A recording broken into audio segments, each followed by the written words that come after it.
Video 54, continuamos con la práctica y comprensión del sistema de representación llamado axonometría isométrica. Hoy vamos a mirar qué otras formas básicas podríamos construir utilizando este mismo sistema de representación. Recordemos entonces lo que habíamos visto en los videos anteriores, la forma en que podríamos calcular los ángulos sin necesidad de utilizar ningún instrumento de precisión. Siempre a partir de una perpendicular. Dicha perpendicular podemos interpretarla al lado y lado por medio de dos triángulos rectángulos, conservando las mismas distancias en los tres puntos. Tercera parte, 30 grados. 30 grados a ambos lados de esa perpendicular. Una forma volumétrica que podemos derivar, hay varias por supuesto, pero una de las que podríamos utilizar en numerosos temas que vayamos a dibujar, estoy colocando aquí las mismas dimensiones en las tres principales aristas, y ya habíamos hablado además de cómo el cubo se constituye en uno de los objetos volumétricos clásicos que se utilizan para aprender a dibujar. Al construirlo ya hemos visto este procedimiento repetidas veces. A partir de él podemos obtener otras formas. Entonces, una vez que he llegado a plantearlo inicialmente, dejemos a la vista todas las aristas, recordando siempre la presencia de tres ejes, estos tres, 1, 2 y 3, cruzándose en el centro, que es la configuración que podría tener un hexaedro. Pensemos en una forma geométrica de enorme utilidad, que es la pirámide de base cuadrada. Entonces pensemos en hallar el centro, ahí tendríamos el vértice, y sencillamente desde cada uno de los 4 vértices de la base podríamos ver cómo se vería en esta posición esta pirámide de base cuadrada en axonometría isométrica. Ahí tenemos entonces todas las aristas y planos que quedarían visibles. Si está en esta posición la pirámide, como podemos ver, solamente tenemos 2 planos visibles. A menudo me preguntan si cada vez que uno dibuja ciertas formas complejas es importante trazar todas estas líneas de construcción, las llamamos generalmente en dibujo. La respuesta es sí. De hecho, es una de las cosas más importantes que uno aprende a hacer cuando está enfrentándose a problemas de dibujo. Es tratar de dibujar siempre por transparencia los principales ejes o líneas que configuran un determinado volumen. Entonces, si esta pirámide que acabamos de dibujar en esa posición, en este caso está apoyada en su base, podemos además utilizarla si la seccionamos, la fragmentamos como una forma un poco más compleja. Hagamos una segunda, repitamos nuevamente el proceso rápidamente. Entonces tenemos las perpendiculares, las líneas diagonales, sobre estas calculamos la tercera parte y tenemos los ángulos a 30. Obtenemos los ángulos a 30, medimos la misma distancia en todas las aristas de esos 3 ejes principales que van a permitir construir el volumen. Tenemos las mismas alturas, todas estas paralelas, así. Las conectamos por medio de las diagonales y esas diagonales nos pueden entonces permitir interpretar rápidamente el hexaedro. El cubo, recuérdenlo, es una de las formas geométricas más importantes del aprendizaje del dibujo en cualquier campo de este. Ahí tenemos nuevamente el hexaedro dibujado con una tonalidad baja. Volvemos a plantear entonces el dibujo de la pirámide por medio de diagonales, prolongando esta línea y cruzando estas dos, el centro. De nuevo repetimos todo el proceso, aparentemente estamos haciendo nuevamente la misma pirámide. Aquí vamos a introducir una diferencia importantísima. ¿Qué sucede si la pirámide es una pirámide trunca, como se conocen aquellas que son pirámides sin punta, sin este vértice? puedo tomar la decisión de qué tan baja quiero esa pirámide. Trazo entonces, como siempre, a 30 grados una línea que me indica dónde quiero cortar esa pirámide, guiándome por estos 30 grados. Hago lo mismo al lado opuesto y guiándome por los ángulos a 30, efectúo entonces el corte correspondiente.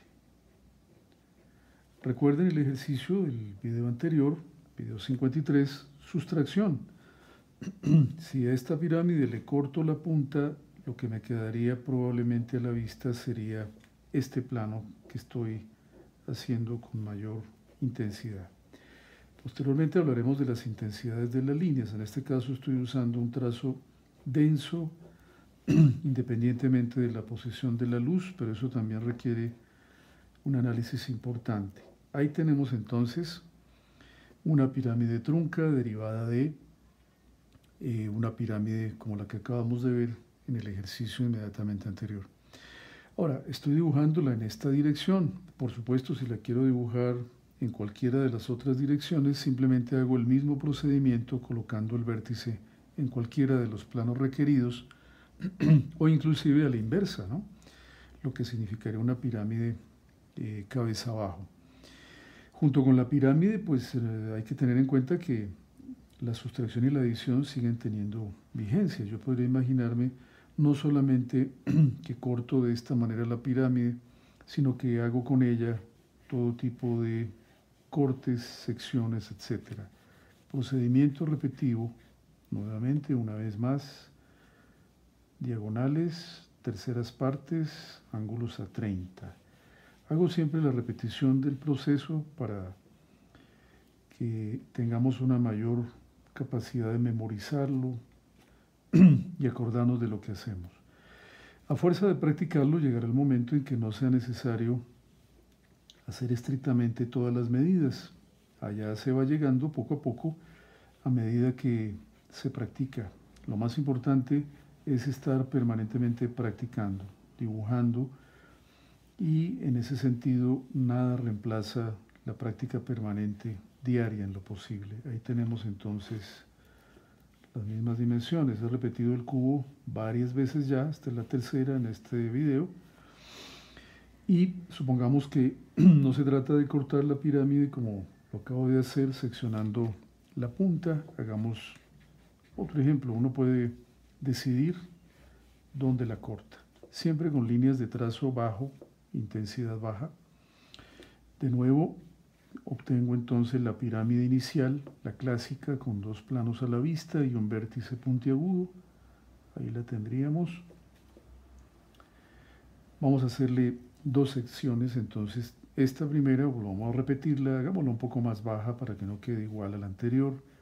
Seccionamos de esta manera a 30 grados, seccionamos de esta manera a 30 grados, esta misma distancia y en la misma inclinación nos permite detectar cuál podría ser el plano resultante superior. No lo vamos a intensificar todavía mucho. De nuevo es una pirámide trunca, pero cortada más abajo.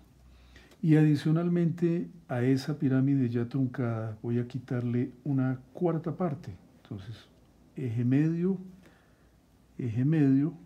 de esta manera. En este caso tenemos que tener en cuenta la inclinación que pasaría por acá. Tengo que utilizar, por eso es importante dibujar todas las líneas y el vértice. Al buscar el centro, desde el vértice paso una línea que al prolongarse me va a decir qué inclinación debe tener esta línea con respecto a los que ya están por el vértice. Exactamente lo mismo, aquí pasaría esto, quedaría perpendicular a este lugar, esta quedaría a 30, y de nuevo la del costado, la que está sobre la pendiente, la calculo gracias al vértice superior. Ahí obtendríamos entonces nuevamente 30 grados acá. Si ahora sí podemos enfatizar los planos resultantes, tenemos entonces un objeto que ya no es ni siquiera una pirámide trunca. Le hemos segmentado adicionalmente otra parte. Imaginemos la luz 45 grados desde el lado izquierdo, que se utiliza bastante. Supongamos entonces este sector, el más opuesto a la luz, en una sombra intensa, lo cual ayuda a comprender mucho más el volumen. Ahí tenemos entonces un objeto derivado, mucho más complejo quizá, derivado de una simple pirámide. La pirámide entonces es un artefacto de los muchos que yo puedo ir incorporando a mis bocetos. Vamos a hacer aquí un ejemplo en el que vamos a sumar los volúmenes anteriores. Tenemos entonces cuarta ocasión en que dibujamos inicialmente el cubo, las diagonales, terceras partes, ángulos a 30 y llegamos a un volumen inicial, siempre cúbico. Dependiendo del tema, uno puede comenzar con un cubo o podría tratarse de formas derivadas del cubo. Recuerden, el cubo se utiliza bastante porque es una forma que permite derivar de ella innumerables formas, ya sea que lo seccionemos, lo convirtamos en otra figura, etc. De nuevo el proceso de siempre, los tres ejes intersectados en el centro. No dejen de dar este último paso midiendo. Generalmente la mayor parte de los errores al dibujar cubos o hexaedros está en esta vértice final, porque suele quedar distorsionado. Tomamos la misma dimensión, siempre por paralelismo, tenemos ya el volumen planteado. ¿Qué sucede si ese cubo lo combinamos con una pirámide? Supongamos que la pirámide esté, en este caso, a un costado, no encima del volumen. Busco el centro de este plano lateral, prolongo esta misma inclinación, todo es a 30 grados, decido hasta dónde quiero prolongar la pirámide, no tiene que ser con estas características, establezco cuál es su vértice y vendríamos a hacer este último paso. Este sería una arista ya existente y ahí tenemos una pirámide con el vértice todavía sin tocar.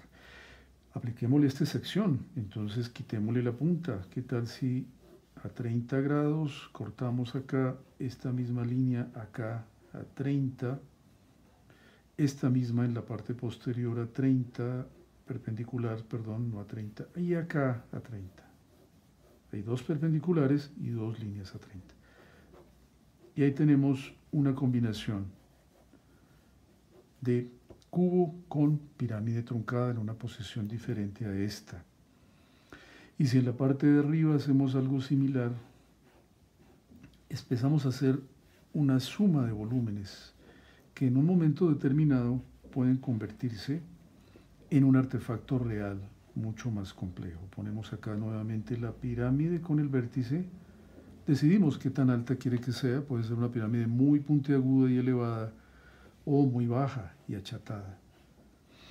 Ya la tenemos planteada, seccionémosla de manera similar a esto, quizá más arriba, a ver cómo se nos ve. Esto a 30 grados, esto a 30 grados, esto a 30 grados y esto a 30 grados. Tenemos entonces la pirámide truncada inicial. Ahora cortémosle aquí arriba, buscando el centro, una cuarta parte. De manera que, guiándonos por el vértice, ya lo dijimos, pasamos por acá, ahí estaría. Estamos obteniendo el primer plano de esa pirámide. Démosle de una vez un tratamiento de sombra para que lo diferenciemos mejor. Y hacia el lado contrario, de nuevo la división en mitades, de nuevo el vértice pasando por acá, que nos permite entonces calcular esta pendiente, que nos permite entonces concluir el volumen. Ahí tenemos entonces, pongamos intensidad mayor en todas las aristas para darle definición a lo que acabamos de hacer. Entonces observen este volumen obtenido a partir de la combinación de pirámides, en este caso pirámides truncadas. Ahí tenemos entonces el resultado objetos que se van volviendo a medida que añadimos y quitamos volúmenes o seccionamos volúmenes, todo ello dibujado en el sistema de representación conocido como axonometría isométrica, que es precisamente el primer aprendizaje que haremos para poder hacer una bocetación de determinados temas. Ahí tienen ustedes un artefacto más complejo. Podemos también pensar en que usamos varios cubos, ¿no? Dupliquemos este cubo hacia la derecha, supongamos, ¿no? Entonces, si yo esta misma distancia la paso acá siempre a 30 grados, estoy sumando dos cubos. Dupliqué el volumen. De nuevo, la ley de los 30, los 30, los 30. Siempre la inclinación igual. Miro por transparencia dónde me daría la arista de atrás y el vértice de atrás. Ahí tenemos entonces el resultado. Tenemos entonces un volumen más grande que el anterior, se duplicó su base y tenemos de nuevo ese cubo. Cubo con el que de nuevo a su vez podemos ejecutar todo tipo de cortes, adiciones, sustracciones, etc. Termina este video, aplicación de la axonometría isométrica, aplicación además de sustracciones, adiciones, cortes, etc., con una figura interesante adicional que es la pirámide.